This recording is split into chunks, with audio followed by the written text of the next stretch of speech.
Now, it calls itself a church, and it claims some 8 million adherents around the world, but its methods have been causing controversy for more than 3 decades. And tomorrow it starts to advertise itself on British television. The Church of Scientology has been told that it's been cleared to advertise by the Independent Television Commission. As Jeremy Vine reports, this has aroused a lively debate about just what the limits of freedom should be. Trust. Trust. Förtroende. It is the face of Scientology the controversial church would like everyone to recognize.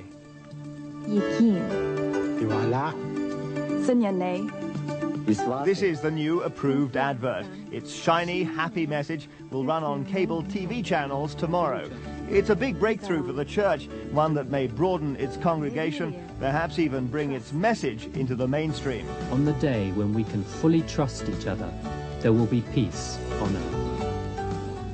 The question of just how accessible Scientology actually is initially held up the Independent Television Commission's decision to allow the church to complete its move from American poster sites to British TV.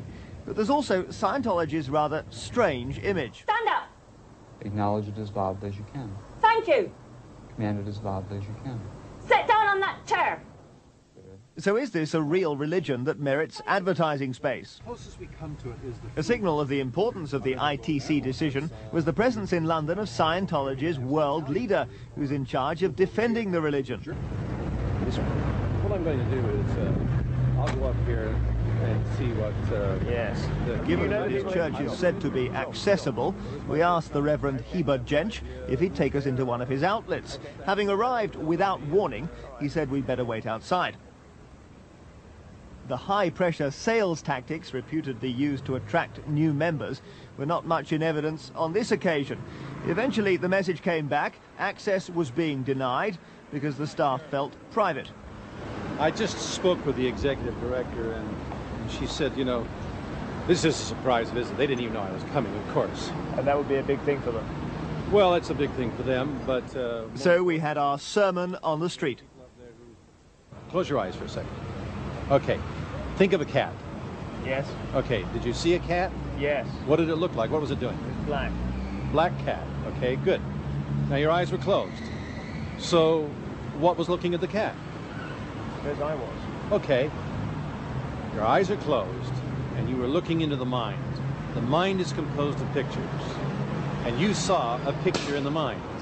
So, what people do up there is they're able to look into the mind and find those moments of pain and unconsciousness or trauma or loss. Scientology was set up in 1950 by the science fiction writer Lafayette, or L. Ron Hubbard. In essence, he thought humans were vessels for immortal souls called Thetans, who created the universe. The Thetans' enemies are called engrams. They're disruptive forces.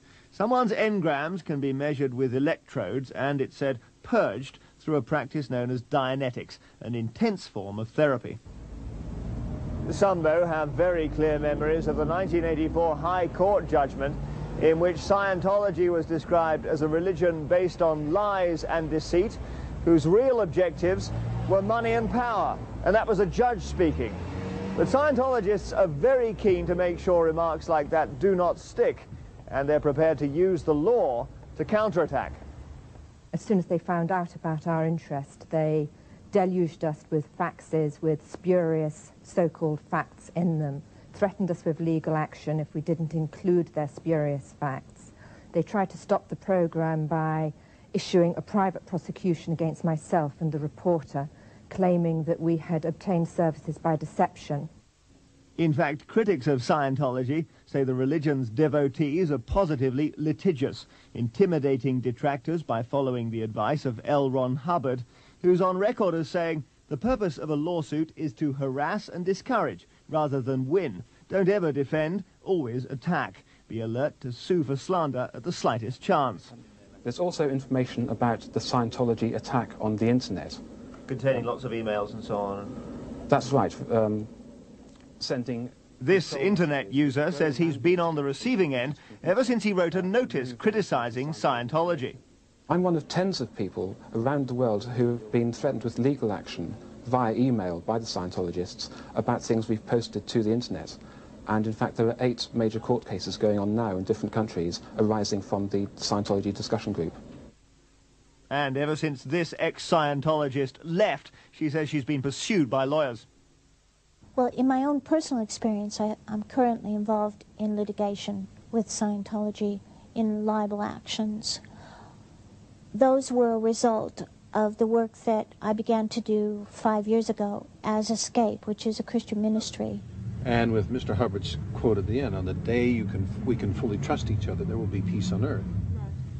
The Scientology bandwagon rolls on regardless, but its big break into television has reminded some they would like to see it leave town.